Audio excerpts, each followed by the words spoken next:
Best varicose veins చికిత్సనే పొందండి. నొప్పి లేని చికిత్స కోసం సంప్రదించండి ఎబిస్ హాస్పిటల్.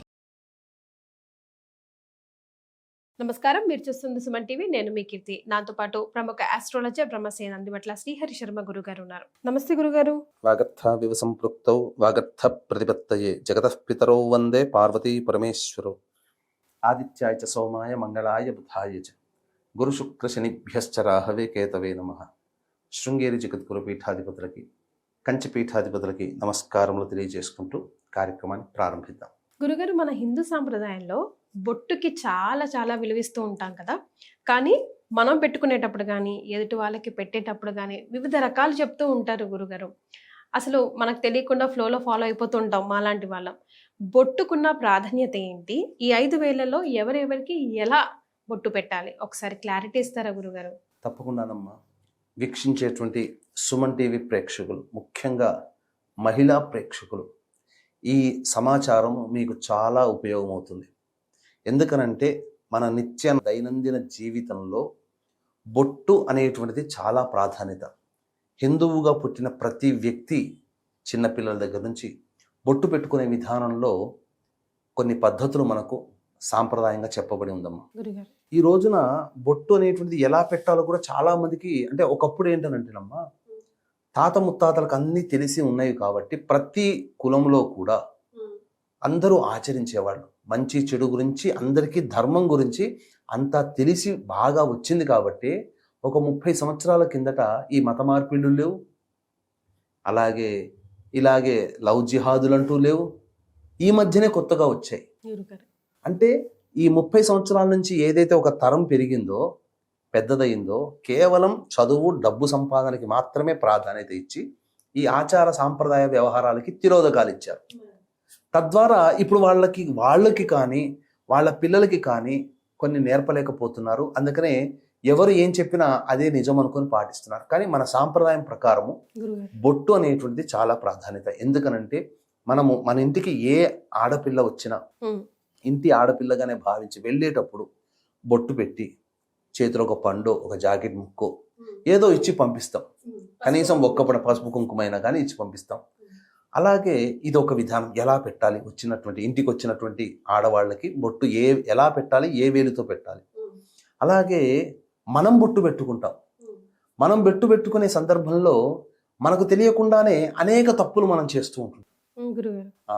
అలాగే మనం బొట్టు పెట్టుకునే విధానం కూడా ఏ వేలుతో మనం పెట్టుకోవాలి అనేది. ఇంకొకటి, దేవతా మూర్తులకి బొట్టు పెట్టేటప్పుడు అపచారాలు చేస్తుంటారు.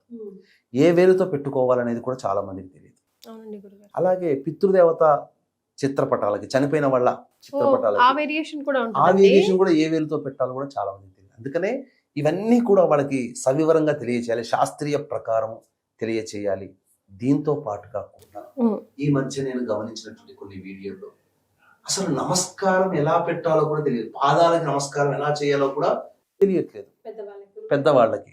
అందుకని ఈ వీడియో ద్వారానైనా కానీ మన సాంప్రదాయాన్ని తెలియచేయాలనే ఒక సదుద్దేశంతో చెప్తున్నానమ్మా. గురుగారు, బొట్టు పెట్టుకోవాల్సిన స్థానం కూడా ఎక్కడ పెట్టుకోవాలి? బొట్టు పెట్టుకోవాల్సినటువంటి స్థానం భురుగుటి అంటారు.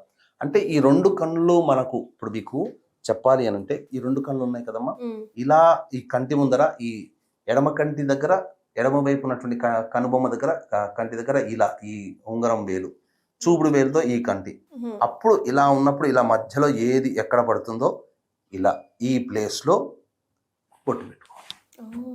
అది మన 3వ నేత్రాన్ని కాపాడుతుంది, ఆజ్ఞా చక్రాన్ని కాపాడుతుంది. ఇది అయిన తర్వాతనమ్మా, అసలు మనం ఇంటికి ఎవరైనా వచ్చారనుకోండి, అతిథులు వచ్చారు, ఆడవాళ్ళు వచ్చారు, బొట్టు పెట్టేటప్పుడు మనము ఈ యొక్క బొటన వేలితే ఈ కుంకుమ భరణిలో ఇలా కుంకుమ తీసుకొని ఇలా పెట్టాలి. విజయ తిలకం అంటారు కదా గురుగారు. ఇది విజయ తిలకం అని అంటే అది వేరు. కానీ ఇలా ఈ దాంతో ఇక్కడ పెట్టి మళ్ళీ ఆ ఆడవాళ్ళకి పాపిడి దగ్గర సింధూరం అక్కడ పెట్టాలి. పెళ్ళైన వాళ్ళకి, కపిలికాని అమ్మాయిలకి ఇలా పెట్టాలి. ఎవరికి వచ్చినా కానీ బొట్టు పెట్టేటప్పుడు ఇలా పెట్టాలి. అంటే ఆ సీత అమ్మవారు పెళ్లి కుదిరిన తర్వాత గౌరీ పూజ చేసే సందర్భంలో వచ్చినటువంటి మహర్షుల భార్యలకి నొప్పి కలిగించే విధంగా బొట్టు పెట్టింది కాబట్టి కోపోద్రిక్తులయ్యి ఆమెకు శాపం ఇచ్చారు, భర్తకి దూరంగా ఉండాలి కొంతకాలం అని. ఆ బొట్టు పెట్టేటువంటి విధానంలో కూడా అంత విధానం అది మనకు చెప్పబడి ఉంది రామాయణంలో.